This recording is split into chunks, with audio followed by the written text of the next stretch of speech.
designed a four-line poem-like thing called Creativity. I would have made at least million children to repeat it, okay? Million children repeat, I will say, and they will repeat it. So I am going to say a few words about creativity. Learning gives creativity. Creativity leads to thinking. Thinking provides knowledge. Knowledge makes you great. So I'm very happy, Wharton, you are thinking of knowledge at Wharton. It's a beautiful idea. My greetings to all of you. I wonder if you could start by talking about your past. You were born in Rameshwaram in 1931. What are the biggest differences you see between India as it was then and India today? Well, I have orbited around the sun 76 times. You know what it means? You're 76 years old. Correctly you said it. So, in that 76 period, I have seen, and when I was a young boy, the Second World War coming to an end. And then I saw the effect of war and injuries, healing. I saw India attaining the freedom 1915 when I was a schoolboy. I saw 1947, August 15, 1947, India achieving its freedom. It was a great, happy moment. I have seen the economic ascent phase in India in 1991, 92. Ascent phase started. Till then we had a lot of difficulties.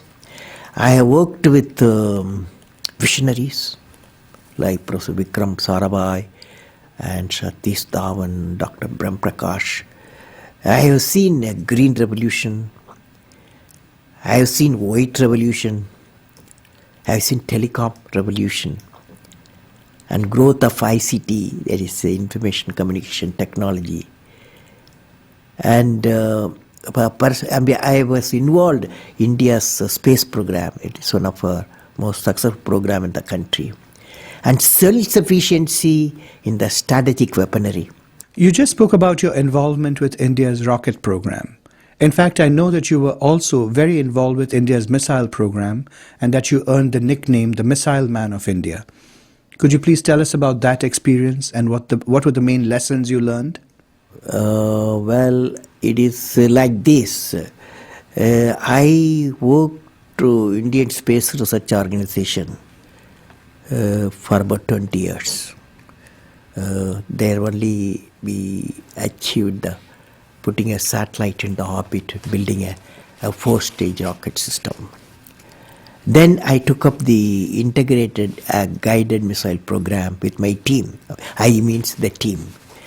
And youthful teams were fortunately were my team members, and they have worked together, and we have great value addition because the youth power and the program, particularly such a strategic missile program, succeeded. And the most important area is human resource development. So the program are in safe hands now. I learned one of the important thing in these programs, both space program, missile program, we should know how to handle not only how to handle the success, how to handle the failures. Particularly you are in the management environment, Wharton. I want the young people to understand how to manage the failure. Because any task you do, you have to come across problem. Problem should not become the captain of the individual or the project chief. And the project chief should become the captain of the problems and defeat the problem and succeed. So this is what I have learned. Right. You played a key role in India's nuclear program in 1998. Could you tell us a little bit about that? Well, the main lesson I learned was how multiple technical teams and multiple departments of government of India could work together with the industrial partnership. That is one unique thing. How many people can, well, many teams can work together, get things done as a national need.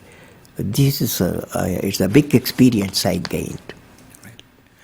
You are known to be a deeply spiritual person. Have you ever felt guilty or conflicted about developing nuclear weapons? Why or why not? I realized that for my country's development, peace is essential. Peace comes out of strength. Strength respects the strength. Peace, that is how weaponized missiles were born. So the only strength you need, minimum strength, to keep the nation peaceful, and so that you can enter into the necessary developmental missions. That's how I look at it. How did you come to become India's president? What leadership qualities do you think are needed to lead a country that is so huge, so complex, and so chaotic? Well, I won't say chaotic. Every, the type of order comes out of disorder, okay? This is what's happening now. I was elected as a president of India 2002-2007 through a well-structured election process. Now, the leader, not only to become the president, to give any political leadership or technological leadership, you have to have 6 traits one leader should have. And what are the 6 traits?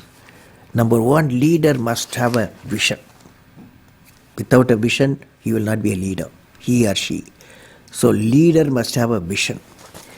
The second one, leader must be able to travel into an unexplored path. Normally tendency to travel the, well laid out path. But the leader, he takes a path of untraveled path. Third thing, leader must know how to manage success, most importantly the failure. Any mission he does or she does, so he has to go through some failure.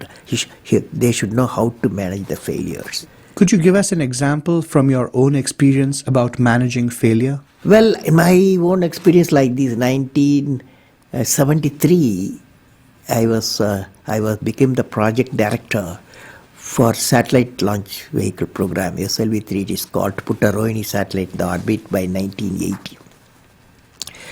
When the management structure I was given, money I was given, and then human power I was given, only they said by 1980 you must put the satellite in the orbit, making a rocket. So thousands of people worked for that, say a scientific technical team. So when the time came, 1979, I think it's in August, we launched, I was in the mission director, project director. I was the control center. I was the mission director. We handed over to the computer to do the process of checking the launch vehicle T-minus 4 minutes and launch it. After 1 minute in the computer, checkered computer put a hold. For some reasons, they said a display was there. It said some component is not doing well, control component. My experts told me, I have always behind me 4 or 5 experts will be there. And they quickly calculated in computer. They told me, don't worry, there is a lot of reserve fuel is there. We will succeed. So I bypassed the computer. I went on manual, launched the rocket system. Okay, and it's a 4-stage rocket system. The first stage worked beautifully. As soon as the second stage separated, it got into trouble. instead of satellite going the orbit, the whole rocket system went into Bay of Bengal. Okay, so it was a big failure. So that day, Indian Space Research Organization Chief Professor Satish Dhawan, there's a press conference. 7 o'clock we launched. 7:45 there's a press conference. The whole world press is there in Sririkota at launch base. So I still remember the chairman of the organization, the leader of the organization, taking the press conference. I was by his side. He said, we have failed.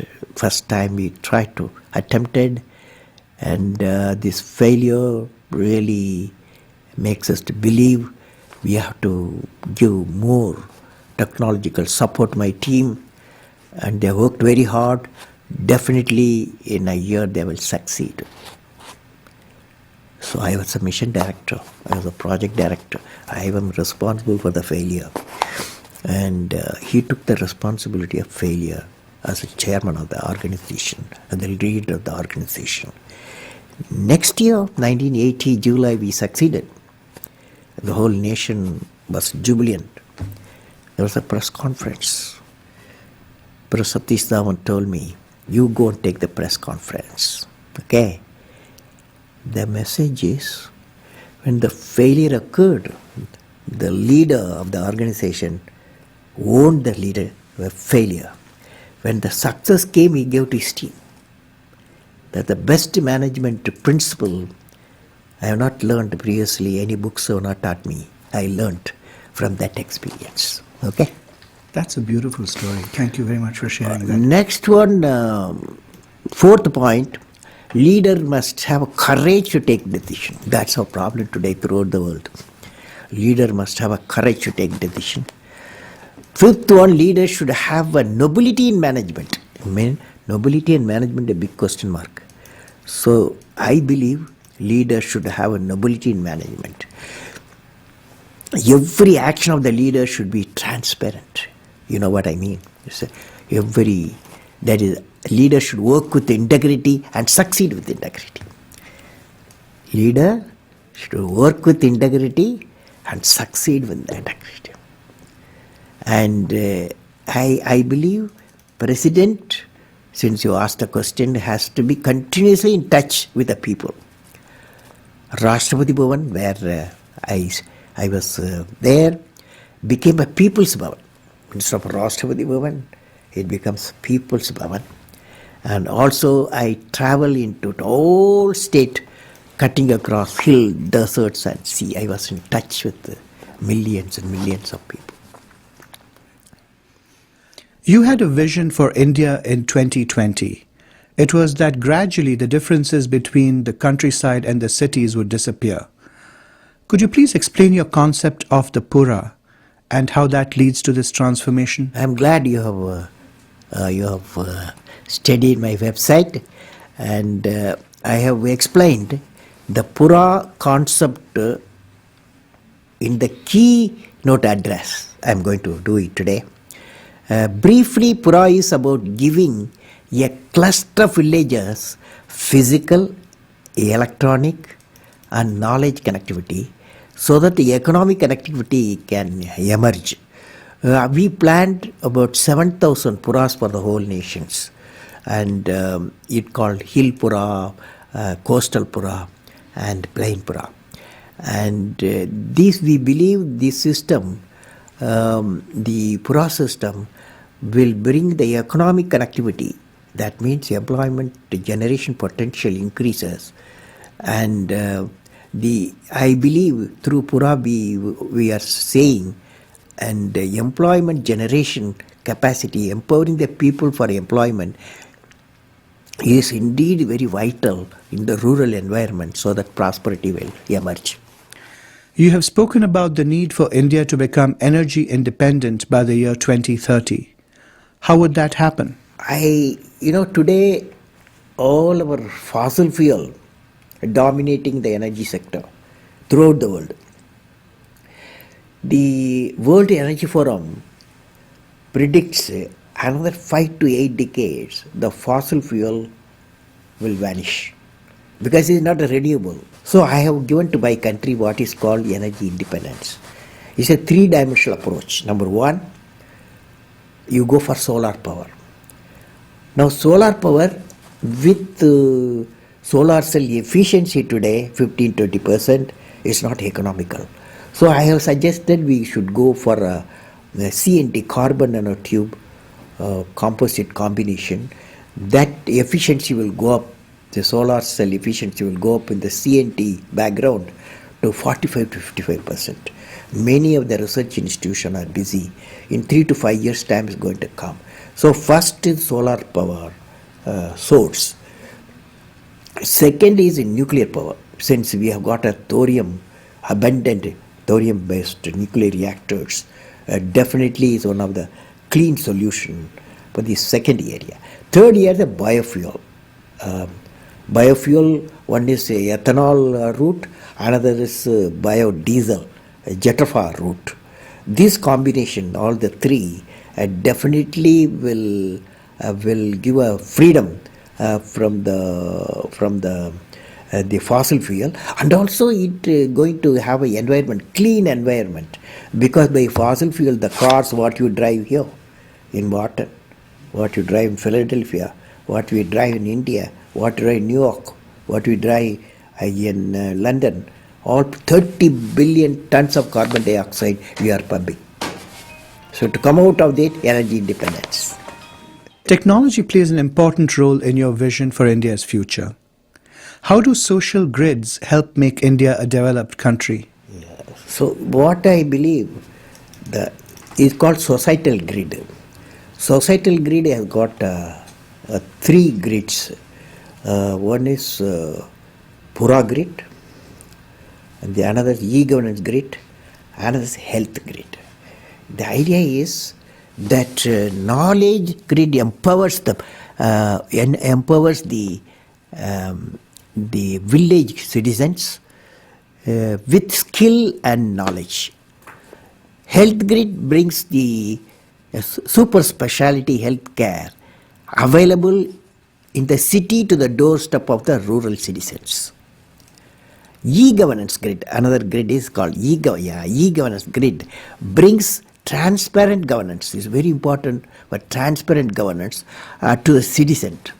And also all these four grids, the economic, it will lead to economic growth and societal transformation, because communication in all areas are available.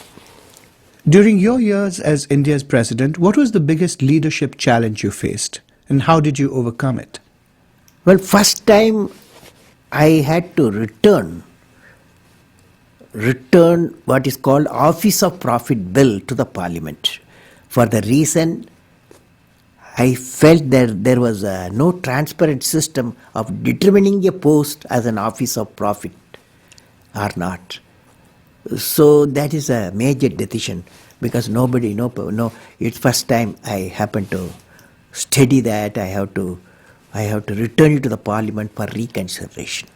It created its own dynamics in my country, but I felt I had done the right thing there. If you could rewind and replay the years of your presidency, is there anything that you would do differently? Is there anything that you would have liked to do that you weren't able to? Yeah, last year I came up with the idea, after finishing my 4 years term, or 5th year term starting at that time, I felt I must completely power the Rashtrapati Bhavan with solar power. And for that, a big proposal also emerged. And but then it created a lot of environmental questions. Rashtrapati Bhavan is a very clean environment with a lot of trees, flowers, and biodiversity centers. So the environmental people, they raised a lot of questions. Before I answer, my term was over. So that's one of the requirements, that is Rashtrapati Bhavan should be a first home in the country electrified by solar power. One last question. You are a gifted poet. Could you please recite some lines of your favorite poem for us? I remember the favorite poem is The Vision. The Vision. I recited this poem in my parliament, so I will share with you. The poem goes like that. The name is The Vision.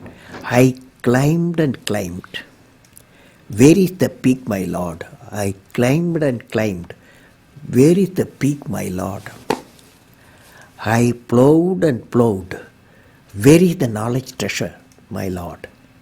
I plowed and plowed. Where is the knowledge treasure, my lord? I sailed and sailed. Where is the island of peace, my lord? I sailed and sailed. Where is the island of peace, my lord? Almighty, bless my nation with vision and sweat resulting into happiness. Thank you very much. It's been an honor speaking with you. Thank you for all the beautiful questions.